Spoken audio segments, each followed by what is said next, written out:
Now, over the past week, the morning show has been dominated by the issue of parental alienation. We've received hundreds of messages from parents and family members affected by the issue, and we didn't, to be honest, know that it existed or to that extent. On the line, we're joined by a grandmother. We're not giving her a real name. We're going to call her Patricia today, who is desperate to see her grandchild. So, good morning to you, Patricia. Tell us about your situation. Hi, how are you? Thanks for joining us. Thank you for having me. I hope I can be clear and efficient with my time. Well, my situation is that our son and his partner had a baby, and from the time that the baby was born, she would every day nearly say, "Well, if you don't do that, I'm leaving with the child." And it was a constant threat. Along with that, before the baby was born, I suppose she used other types of abuse and control, but this was a great control because he absolutely fell in love with the baby.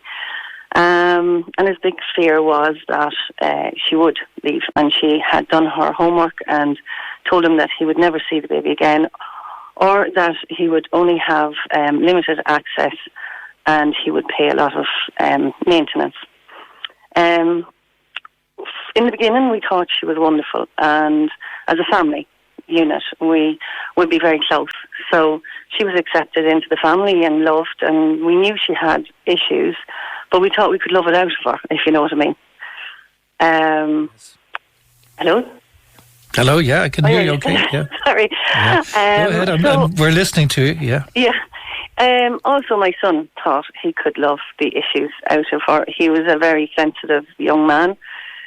There's a name for that now, and it's empathic, but, we always knew he was very sensitive to people's feelings and emotions, and obviously she did too. So that's the history of it, of how it got to there. She seemingly had been premeditating all this preparation to leave. She was behind the scenes setting his character up, damaging his reputation.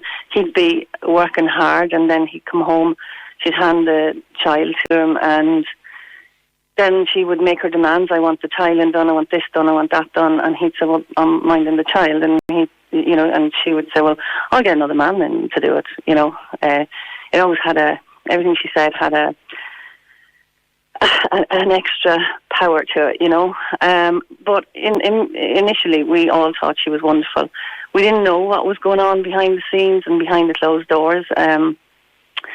Bit of abuse and that kind of thing, uncontrolled. But then she started upping it a gear and saying all sorts about our son, and we were believing it at first, and then there was some holes in her lives. She done the same with his friends, and the whole point was to try and leave him where he had nobody to turn to.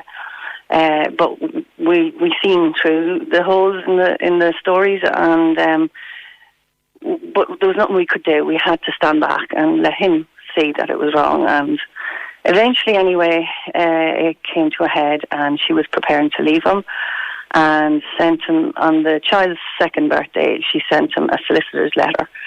Bear in mind, this girl had she came from a broken home where she was 2 when her parents split up in a very aggressive form, and it's like she's trying to relive this history now.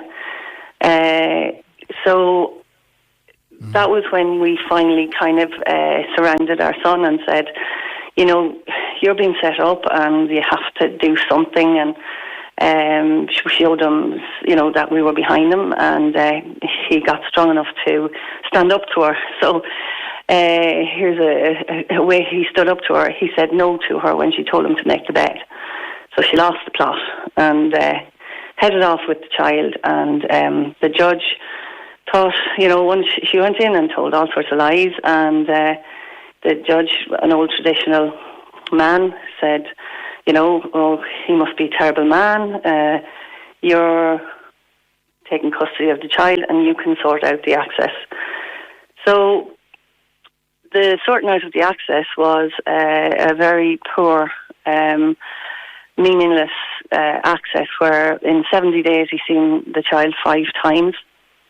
And each time the child would, be adoring the father, and then it would be one overnight, whereas he had to travel a long way to get the child and then back with the child and an overnight stay. So really in 24 hours he only got maybe 8 hours of wake-up time with him.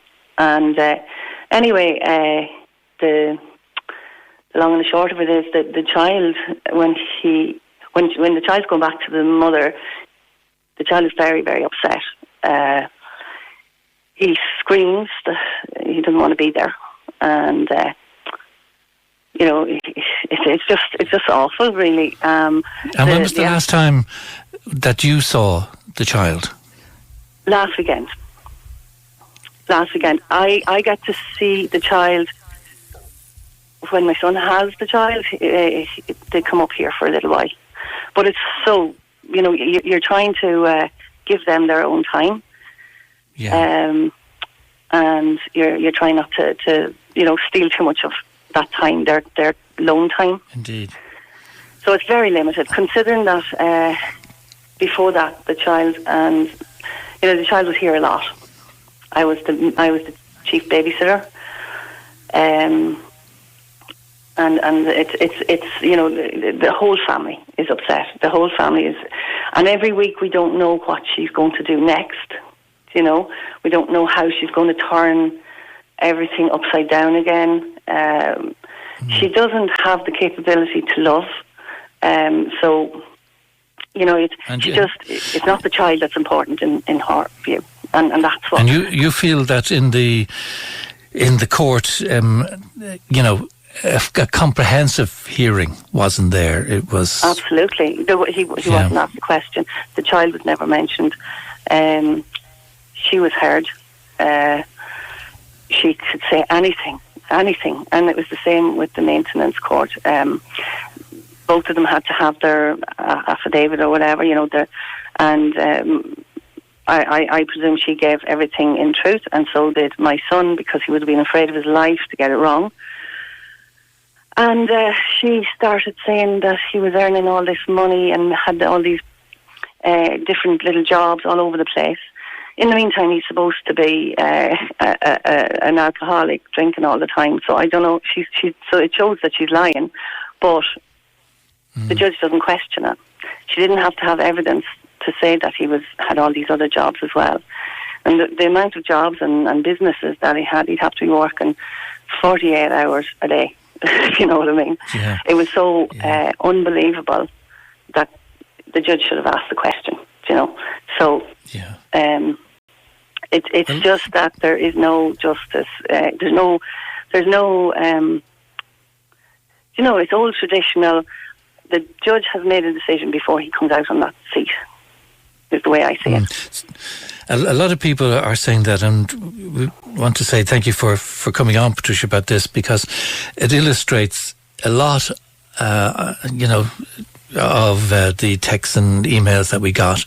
Yeah. That just to show the system that it's there, and how people feel aggrieved that their full case is not heard, and maybe things that they feel are not true are being taken as read. Yes.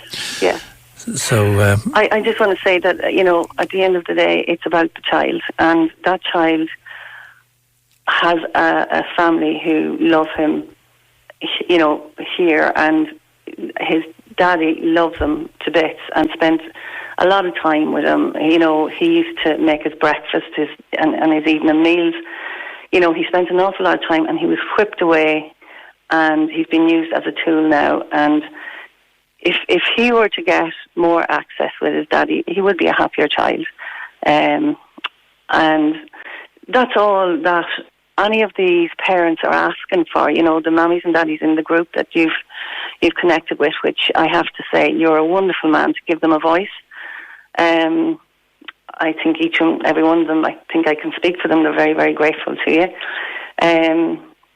And that's all they're asking, is to stop, listen what's best for the child.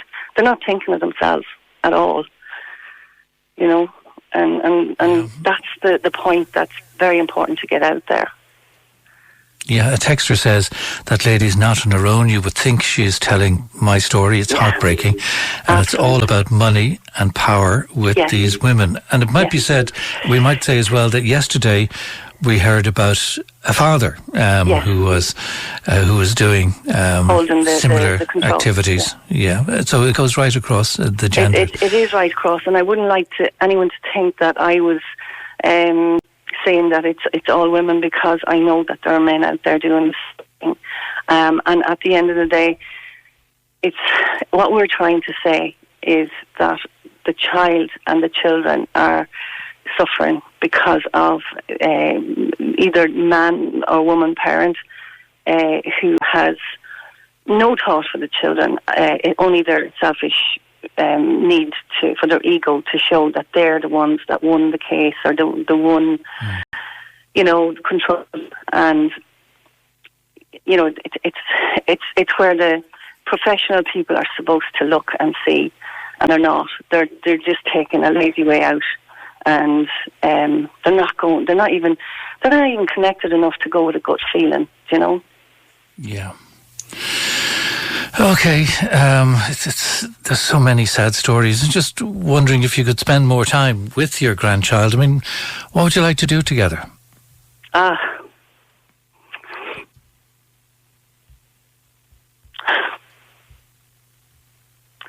sorry if I've upset you about that. Patricia, I'm sure you'd impart all the love that you feel. Yeah. We'd play in the puddles, we'd box, we'd read stories, and have fun. Do all the granny stuff. Yeah.